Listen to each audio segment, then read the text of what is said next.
Like if you just took 5 minutes every morning, if you were practicing listening or looking at signals, right? If you had some, when however you're listening, right? Like however that might be, and then to demonstrate back to someone that you were practicing that, practice reflective listening and share back like that you saw them in a way that probably feels rare and unique because so few of us actually do that.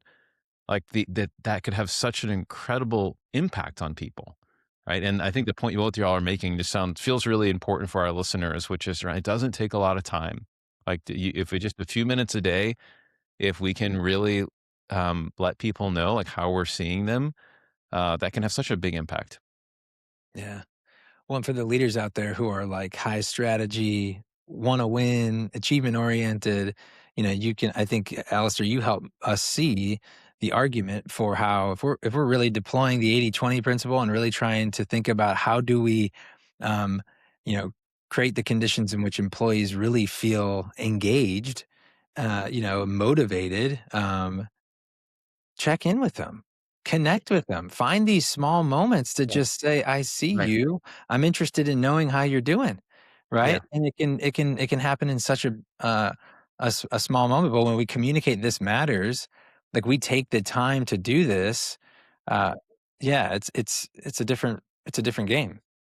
And yes, and when it's not a ritual or a discipline, then people start to wonder why you're asking me today. And they're trying to figure out if there's a game behind it or if there's something that's, as opposed to we do the staff meal every day.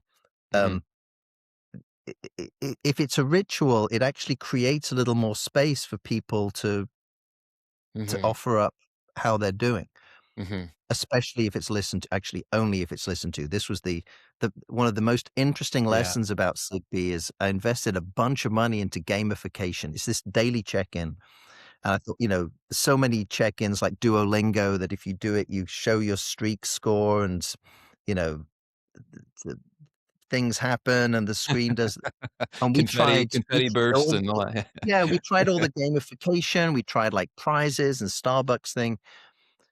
Do you know the only thing that drove usage and engagement of Zigbee was if the daily check-in was paid attention to by their manager. Yeah. Mm. Mhm.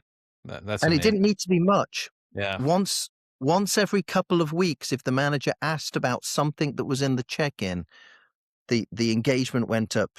Mm. And I, not to tout Zigbee, I think that speaks for, like, a real hunger in our society and in the workplace right now, is that we've got so many ways to communicate now: Slack, email, text, WhatsApp, what all of them. Um, and somehow we're actually not seeing and hearing each other as much as we used to. Um, we don't have that water. We don't get in the morning and sit around the coffee pot. Um, People are showing up with their Starbucks cups and going straight to their office, or they're at home. We're missing so many of the soft signals and the opportunities, this space and margin in which connection happens and the magic happens. Um, Not to tout Zigbee, but it's like I think high performance organizations have to create that space and that opportunity for paying attention to how each other is doing. Yep.